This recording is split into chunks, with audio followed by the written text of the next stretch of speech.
Mukama yebazibwe, bantu ba Katonda balungi, babuuzako mu linnya lya Mukama waffe Yesu Kristo, era nsaba Mwoyo wa Mukama atukulembere nga tugabana ekigambo kya Katonda eky'olwaleero. Era ng'olwaleero ngenda kwogerako ku kigambo ky'okubeera abantu ab'omwoyo, era ngenda kwogerako ku kintu ngezeeko okuwa ekifaananyi.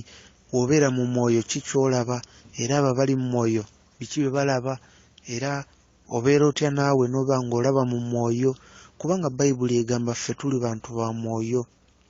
Ne Katonda gwe tusinza, naye Katonda mwoyo, era ne Katonda bayagala bamusinza, be bamusinza mu mwoyo ne mu mazima.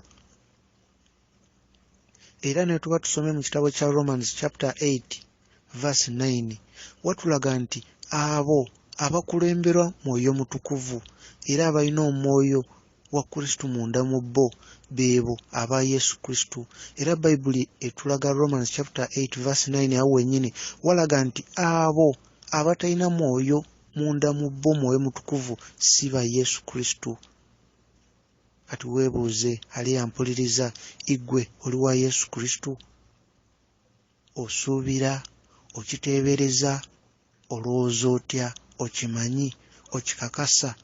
Bw'ova mu nsi eno olunaku olwaleero ogenda mu ggulu, erinnya lyo liri mu kitabo ky'obulamu, mu kitabo ky'omwana gw'endiga? Okakasa mweriri? Sooka weebuuze ebibuuzo ebyo. Nange ali eno nange ndi mu byebuuza. Osobola n'okwata Bayibuli n'osooka osoma olunyiriri olwo, Romans chapter 8 verse 9, olabe kye wagamba. Abo bokka abalina mwoyo mutukuvu munda mu bo, be ba Yesu Kristo, abo abamulina. Ali ampuliriza, Mukristaayo munnange, osobola okubeera nga mazima owuliriza ebyo bye batusomesa mu Bayibuli, ng'era ofuba okola nti obigoberera, naye nga tolina mwoyo mutukuvu munda mu ggwe. Kisoboka, kuba mwoyo mutukuvu yatuyigiriza engeri gye tuba n'enkolagana n'oba n'enkolagana ne Yesu Kristo. Bw'oba tolina nkolagana ne Yesu Kristo, oba omanyi Yesu Kristo gwe batusomesa mu Bayibuli, naye bw'oba n'enkolagana, oba omanyi Yesu Kristo oyo gw'olina naye enkolagana, ng'olina obumanyirivu, nga kya bumanyirivu, nga kwegasi ki ekintu kye twasoma kye tuteeka mu bwongo, naye ng'olina obumanyirivu, ng'omumanyi, nga waba ali naawe omumanyi, waba tali naawe omanya, bw'aba ayogera naawe ng'era okitegeera, bw'aba akuvuddeko era oba okitegeera nti kati taliiwo. Kuba Yesu Kristo ali naffe, era yagamba talitulekerera, ali naffe mu kaseera konna. Naye tulina omuwendo gwe tulina okusasula okufuna obumanyirivu bw'okumulaba, bw'okumumanya, bw'okutegeera nti bw'ali, bw'okumuwulira. Ng'obumanyirivu obwo naffe tulina kubeera bantu ba mwoyo, kuba naye mwoyo. Ng'ekituleetera okubeera abantu ab'omwoyo kweyawula ku bibi, kweyawula ku masanyu g'ensi eno, gy'okoma okufa eri amasanyu g'ensi eno, gy'okoma okukola kyonna ky'osobola otambulire mu butuukirivu, gy'okoma okubeera omuntu ow'omwoyo. Yesu Kristo ffenna atulindiridde ku ddaala ery'omwoyo. Si kikulu omaze ebbanga ki mu bulokole oba Mukristaayo, si kikulu obuulira enjiri oba tobuulira, ekikulu obutuukirivu bw'oggwe ng'omuntu. Omuntu ayinza okugamba naye nze mbadde mu Bukristaayo oba mu bulokole emyaka mingi, naye boogera ku demoni sizirabangako, boogera ku bintu bingi, sina kye nalindabye, sina kye nali mpulidde. Oluusi nga n'aboogera olina kwegamba oba wakanya, olimu guli omwoyo ogwakanya, ogamba nedda ebintu byeboogera babijjawa, tebisoboka. Ekituufu kiri nti ensonga etugaana okubeera abantu ab'omwoyo kusirikira kibi. N'oba ng'olina ekibi n'okisirikira n'okikweka mu mutima gwo, ng'okikweka Katonda, ng'osinza n'otendereza, naye nga munda mu ggwe omanye erina ekibi ky'okwese, era ng'okimanyi ate ogenda nakiddamu, naye ng'ate oli mu kusaba Katonda. Katonda aba tagenda kukubikkula maaso go kulaba biri mu mwoyo, era aba tagenda kukuwa kirabo kya mwoyo mutukuvu. Yenjawulo eriwo nti abo abeewaayo batambulire mu butuukirivu Mukama babikola maaso gaabwe ag'omwoyo abawa mwoyo mutukuvu be babogerwako mu Romans chapter 8 verse 9 bebo abakristu be babawulira eddoboozi lye. Mukama waffe Yesu Kristo yagamba nti endiga ze ziwulira eddoboozi lye era zimumanyi naye azimanyi. Yesu Kristo kuyaayana kwa mutima gwe akyagala nnyo. Buli gwe ali eyawuliriza, buli mukristaayo yenna gy'ali, Yesu Kristo ayagala abe n'enkolagana naawe ayogere naawe omumanye. Buli kintu ky'owulira ekyogerako mu mwoyo ayagala okimanye. Ffenna Yesu Kristo ayagala tube ku ddaala nga lye lyaliko ng'ali wano ku nsi. Ayagala tukule. Ekyo kyogera mu Ephesians chapter 4. Tukule mu mwoyo, ayagala kibeerewo. Naye ensonga yokka etugaana kusirikira kibi. Buli lw'osirikira ekibi mu mutima gwo ne weenenya naye n'obaayo kyoleseyo kyotenenya ng'okimanyi ogenda kiddamu, ekyo omulabe kyakossa, ekyo kigenda okugaana okufuna mwoyo mutukuvu. Naye nga ekiseera kino kye tulimu mu mwoyo waliwo ekisa ky'amaanyi nnyo, waliwo okwagala, waliwo ekisa kya Mukama ky'amaanyi kya njawulo. Tosubwa mu kisa guno, tambulira mu butuukirivu. Weenenye, tambulira mu butuukirivu. Mukama ajja kulaba okulemerako kw'olina mu mutima gwo okuyaayaana, kuba kitandikira mu mutima gwo n'oba ng'ogaana eddala waba nga wali ekirala ekisukka ku bye mmanyi. Nange Mukama njagala mbeko kye ndaba, njagala mbeko kye mpulira n'amatu gange oba kye mmanya n'omutima gwange, kuba Mukama ye akubikkulira n'omanya nti kati kino kye kigenda mu maaso, n'omanya nti kati ali nkwogera nange. Asobola okukozesa abantu abakwetoolodde, asobola okukozesa obubonero, asobola okukozesa ebintu bingi, amaloboozi, ebintu bingi. Oluusi gy'oyita w'otambulira Mukama akusobola okukozesa obubonero bungi nnyo okulaga nti ayogera naawe, naye olina okuba ng'oli mu mwoyo okubiraba n'okubitegeera, kuba ye mwoyo, nawe olina kuba mu mwoyo. Temuli mu sayansi yonna mbu oba magezi ga buntu oba omuntu olina kuba mugezi nnyo, nedda. Ekikulu kuva ku kibi ne weenenya n'otambulira mu butuukirivu, n'ogondera eddoboozi lye eriri mu mutima gwo, eddoboozi lye erikulaga ekituufu ekyokukola n'ekyamu ekyokuvaako. Ekyo kye kisumuluzo. Oli kaabenga kwegamba tebirimu nagamba oba ddaala weeriti ne weeriti mbu oba kati kwegamba oba obeere ku ddaala lino oba ddaala liri. Tambulira mu butuukirivu, weenenye, ove mu makuba makyamu, butereevu, ogenda kwesanga mu mwoyo. Kyekikula kyaffe Mukama bwe yatutonda, omutima gwaffe yagutonda, omwoyo gwaffe we yagutonda. Va ku kibi otambulire mu butuukirivu, ogenda kwesanga ng'oli mu mwoyo, ng'era abali mu mwoyo be balaba naawe ng'obiraba. Okuwa obulungi ekifaananyi abali mu mwoyo kye balaba, kankubulire kagero kano. Waaliwo omusajja omu, omwami ono yali mu kibuga ng'ayimiridde, ng'alina ekizimbe ekiwanvu ky'atunuulidde, naye bw'atunuulira ekizimbe kino ekiwanvu ennyo, agenda okulaba ng'ekizimbe kino waggulu nga kuliko omusota, ng'omusota munene nnyo nga gwetoolodde ekizimbe, gwezingiridde ku kizimbe kyonna, naye ng'omusota munene nnyo. Naye ng'omwami ono omusota alinga atagulaba bulungi, guba ng'ogulabika ate ne guba ng'ogubula, kwegamba ng'omusota gulinganga kwegamba nga gulinganga olaba amaaso ge galinga agayitamu ate mu musota. N'asembera neyeetegereza, agenda okula omusota gwennyini, n'akoona ku muntu yali amuliraanye n'amugamba, olabye omusota ogwetoolodde ekizimbe, omusota ky'omunene bwe guti. Eyali amuliraanye yamugamba, muganda wange olabika ogenda ggwe eddalu, go ge mazima. Omusajja n'amugamba, omusota ngulaba.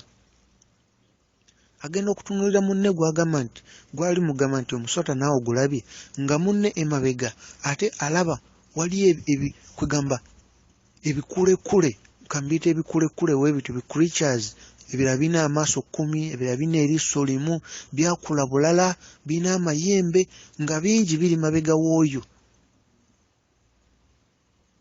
Kati ate omuvubuka n'atya munaga oba agenda gwa ddalu, era yadduka misinde n'agenda ewaka.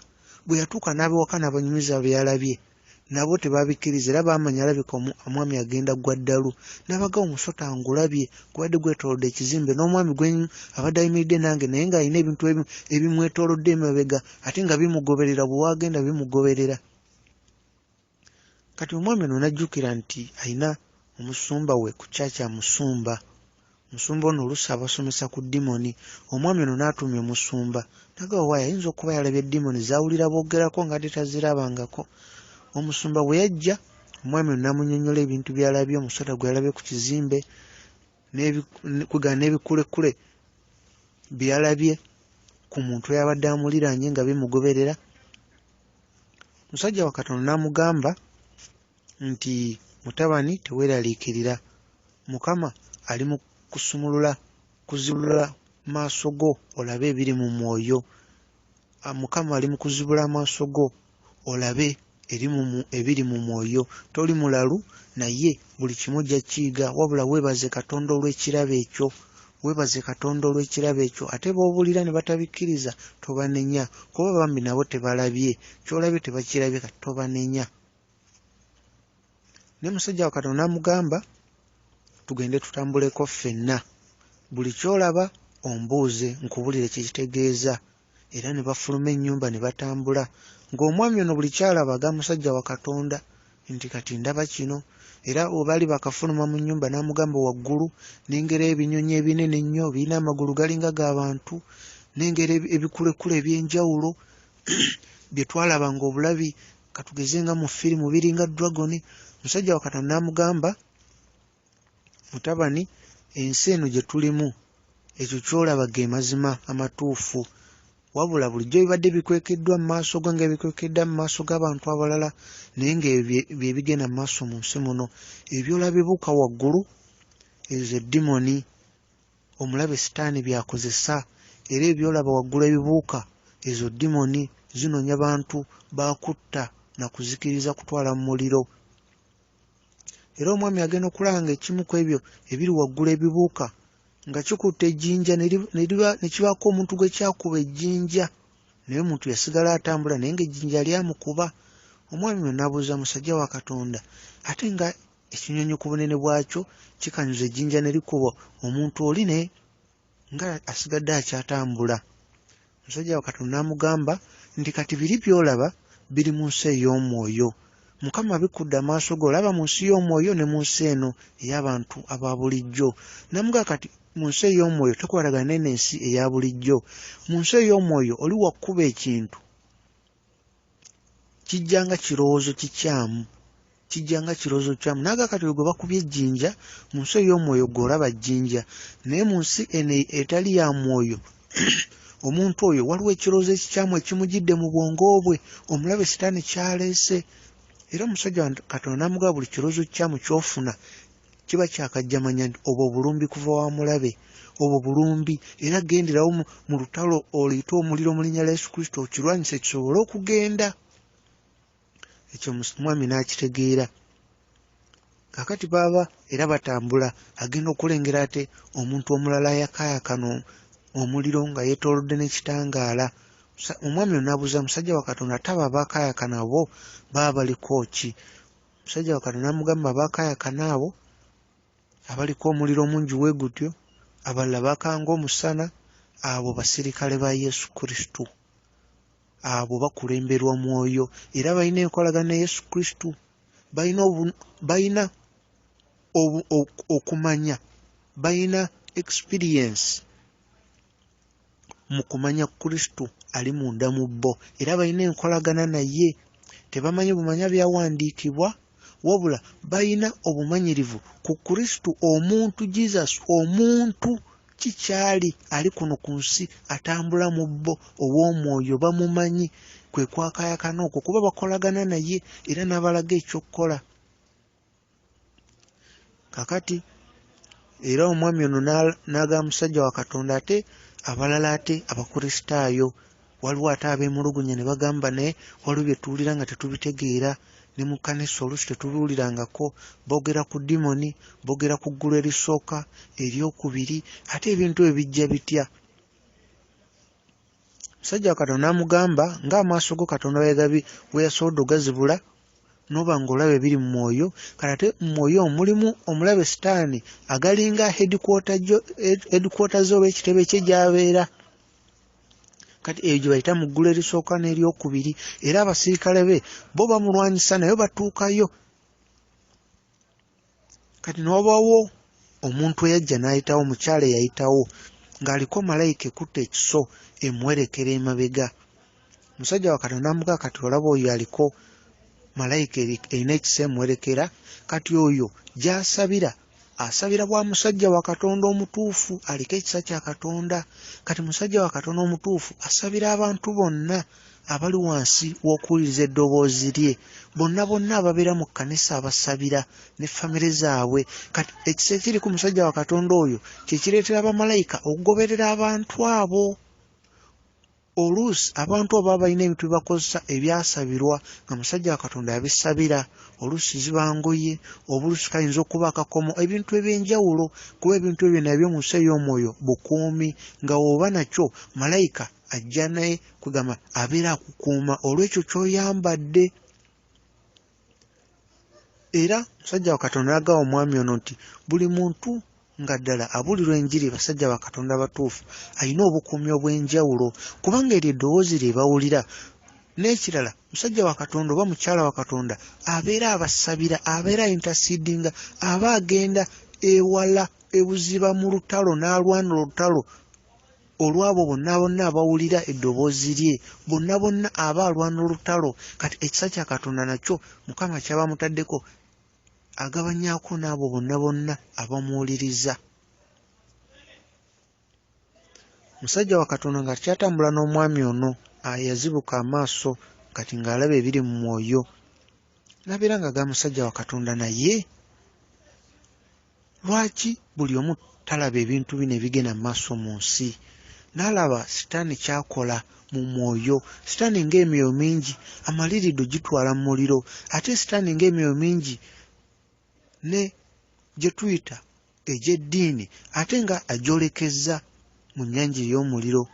Musajja wa Katonda n'amugamba ensonga eva ku ekyo y'ey'okubeera nti Mukama gwe tusinza mwoyo, yatuwa ne Mwoyo Mutukuvu, naffe tulina kuba ba mwoyo. Kati omuntu yenna nga si wa mwoyo, ng'agoberera bugoberezi byawandiikibwa era ng'agoberera bugoberezi ebisomesebwa mu kkanisa, ate ng'oluusi tebamubuulidde ku butuukirivu na kwenenya, oyo Katonda abamusinza na kuteebereza na feeling, naye aba talina bumanyirivu bwa Yesu Kristo, omuntu ow'omwoyo. Okubeera n'obumanyirivu bwa Yesu Kristo, omuntu ow'omwoyo, kwe okutambulira mu mwoyo, n'oba nga Yesu Kristo olina enkolagana naye. Ekyo kitusomesebwa Mwoyo Mutukuvu, era ng'okutuuka ku leve eyo, ku ddaala eryo, olina kutambulira mu butuukirivu, olina okuba nga mutima gwo tokwesa ekibi kyonna, kuba ye Mukama atunuulira mitima. Naye kasita osirikira ekibi kyonna, oba tosobola kufuna Mwoyo Mutukuvu. Malayika ezikwetoolodde ekiragiro Mukama aziwa okukkiriza zikuwe Mwoyo Mutukuvu, zizibule n'amaaso olabe ebyo ebikwekebwa eri abalala nga otambulidde mu butuukirivu. Naye kasita ozibira ekibi kyonna, okuzibira ekibi kitegeeza na buli kantu konna k'omanyi omulabe Sitaani kayitamu okutuukako eryo ekkubo n'oliggala, okugeza nga oli mwami mufumbo oba mukyala mufumbo, naye ng'ate omanyi mu ssimu yo ate olinamu ennamba endala ate gy'okozesa okukola ebitali bituufu. Bwe weenenya eri Mukama ate ennamba eyo n'ogisigazaamu, kitegeeza osirikidde ekibi, kuba ojja kuddamu ogikube. Kati ennamba ogiggyamu oba nkolagana okugamba buli kimu okyesalirako ddala otambulire mu butuukirivu. Buli kintu ky'olabe, buli kkubo ly'omanyi Sitaani lyayitamu, bw'oliggala eryo ekkubo lyo erikutwala obeere omuntu w'omwoyo, ate Yesu Kristo akulage n'ebisingawo.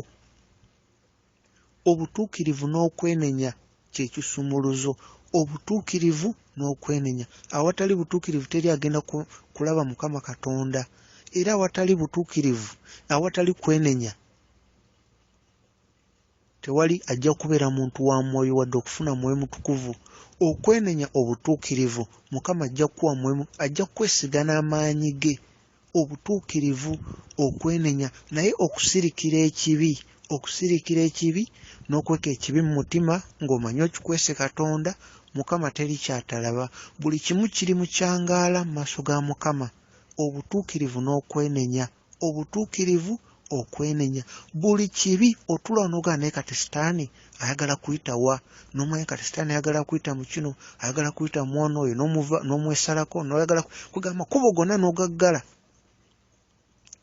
Bw'obanga ddala oyagala kubeera muntu wa mwoyo, nga toyagala kusinza businza, kugoberera balala, nga toyagala kugoberera bugoberezi ebyo ebisomesebwa mu kkanisa, bye batusomesa mu kkanisa, bye tuzze tumanyi, kubanga guno omulembe gwe tuliko mu nsi ey'omwoyo mulala. Kino ekiseera kye tulimu ky'eky'obwakabaka bwa Katonda okujja ku nsi, byagala bikolebwe ku nsi nga ebikolebwa mu ggulu. Kino kye kiseera era ng'ebyo bya bumanyirivu, buli omu kinnoomu. Si bye bintu bye tugaa nti bagenda tusomesa tuteeke mu bwongo, nedda, bino bya bumanyirivu. Gwe kennyini ng'omuntu otambulira mu butuukirivu ne weenenya Mukama. Kati w'otambulira mu butuukirivu obanga ataddeko switch ya mwoyo mutukuvu munda mu ggwe, olabe ebiri mu mwoyo, Mukama otegeere eddoboozi lye, kuba Mukama ayogera mu ngeri nnyingi. Alina amaloboozi, ayogera ng'ayita mu bintu eby'enjawulo ebibeerawo. Waliwo ekintu ekiyinza okubawo nga Mukama akikosa kwogera naawe, naye ng'ebyo bitegeero olina kuba muntu wa mwoyo. Nga switch eyalibadde nga switch eteekako, nga mu nnyumba oteekako switch ettaala n'eyaka, ekiteekako switch ya mwoyo mutukuvu n'abeera munda mu ggwe n'oba ng'okimanyi, ng'olaba n'ebiri mu mwoyo. Butuukirivu, kutambulira mu butuukirivu, kuva ku kibi, amasanyu g'ensi eno, buli kimu. Music w'ensi tomuwuliriza, ebintu by'ensi n'obeeyawulirako ddala ddala ddala. Eyo ye switch, eyo ye switch. Bw'oba nga tokoze ekyo, oba ojja kuwuliranga enjiri ogambe ennungi, bambi leero babuulidde balungi biki, naye okomaawo, omulabe Sitaani akulumbe nga bw'ayagala, era oluvannyuma akutwale mu muliro ogutazikira, kubanga aba amanyi ojja kukwata ekibi okisirikire mu mutima, olowooza okikwese Katonda. Obutuukirivu, okwenenya, tutambulire mu butuukirivu n'okwenenya. Obutuukirivu n'okwenenya, ebisuubizo Mukama bye yatuwa, ebisuubizo Mukama bye yatuwa okuviira ddala mu ndagaano enkadde, bamalayika batusa obubaka obwo gye tuli nga tutambulidde mu butuukirivu. Obutuukirivu bwe bujja otufuula abasirikale ba Yesu Kristo, abalwanyi, tusobole okukozesa n'ebyo ebyokulwanyisa Mukama bye yatuwa. Ekigambo kya Mukama kyakulwanyisa, naye kyakulwanyisa nga kiri mu mikono gya mwoyo mutukuvu. Bw'oba nga tutambulira mu butuukirivu, nga teweenenyeza neweeyawula ku bibi byonna, buli kibi ky'omanyi Mukama amazima gatadde mu mutima gwo, bw'oba tobeeyawuddeeko, ne woobeera n'ennyiriri mmeka, ne bw'okola otya, naye nga tutambulidde mu butuukirivu, n'onaabeera n'ennyiriri n'ogamba nze omusaayi gwa Yesu Kristo gumbisse, awali Mukama tewali kitasoboka. Ezo ennyiriri ojja zimanya, ojja zisoma, ojja ziwandiika ku ngoye, naye nga tovudde mu kibi, ng'osirikidde ekibi munda mu ggwe. Omulabe Sitaani ali ku ludda lwo, naye kati tova mu kibi n'otambulira mu butuukirivu, Yesu Kristo ali wamu naawe era agenda kukuwa ekirabo kya mwoyo mutukuvu. Funa okuyayaana munda mu ggwe, omanye Yesu Kristo, omusembeze ng'omuntu, ofune obumanyirivu. Soma Bayibuli, Romans chapter 8 verse 9, eri kiriya, ojja kulaba kyeyogera kwabo abalina mwoyo mutukuvu, beebo aba Yesu Kristo, beebo be ba Yesu Kristo, be bali ku ludda lwa Yesu Kristo, era be bajja omuwulira era abamanyi, eddoboozi lye balimanyi. Mwoyo mutukuvu yekka yatutuusa ku mazima, si kutegeera kwaffe ng'abantu. Ate ng'okufuna mwoyo mutukuvu oba olina okuba nga olina okuyaayaana okutambulira mu butuukirivu, kuba oli mwoyo mutukuvu. Mukama waffe Yesu Kristo mutukuvu. Ekirala twagalane, yagala mulirwanaawo, mulirwanaawo yoyo omuntu yenna mulage okwagala. yagala mulirwanawe, yagala balabe bo. Si kikulu Katonda tumusinza emyaka emeka awatali kutambulira mu butuukirivu, kuba woba totambulidde mu butuukirivu kitegeeza oba otambulidde mu kibi. Omuntu kisoboka okubeera ng'okkiririza mu mazima naye nga amazima tegali munda mu ggwe. Amazima okubeera munda mu ggwe, Mwoyo Mutukuvu okubeera munda mu ggwe. Osobola okuba ng'oli mukkiriza, Bayibuli ogisoma, abasumba boogera tobiwakanya ng'amazima ogakkiriza, naye amazima ate nga tegannabeera munda mu ggwe, ne gabeeramu nga malamu, nawe n'omanya nti munda mu nze mulimu amazima era nange ngawulira mwegali. Kristo ali munda mu ggwe. Mukama abakuume, tutambulire mu butuukirivu n'okwenenya, tuyayaane okubeera abantu ab'omwoyo. Mu mwoyo olutalo lweyongedde lw'amaanyi nnyo nnyo nnyo nnyo. Omulabe Sitaani mumalirivu okutwala abantu bangi mu geyeena nga bwe kisoboka, naye okutambulira mu butuukirivu buli omu kinnoomu, buli omu teri agenda kubeera butuukirivu omulala. Buli omu olina okuva ku kibi, amasanyu g'ensi eno, omutima gwo n'ogulongoosa ne weenenya n'ojja eri Yesu Kristo. Olwo ojja okufuna obumanyirivu bwa Yesu Kristo. Omuntu, va ku bino bye tusoma, naye omuntu, kubanga ajja kuba alina okwogera naawe. Ye tatuleka, ali naawe awo wooli, naye okumuwulira, okumanya ki ky'agamba, ekiteekako switch kutambulira mu butuukirivu. Ne bwe tunaakola ebirala byonna naye nga munda olina ekibi ky'osirikidde, Mwoyo Mutukuvu tajja kubeera munda mu ggwe. Ojja kuba okiteebereza mbu ali munda mu ggwe, ojja kuba okisuubira, naye tojja kuwulira ddoboozi lye. Bw'oba towulidde eddoboozi lye onaamugondera otya? Omulabe Sitaani waanajja okulumba oneerwanako otya?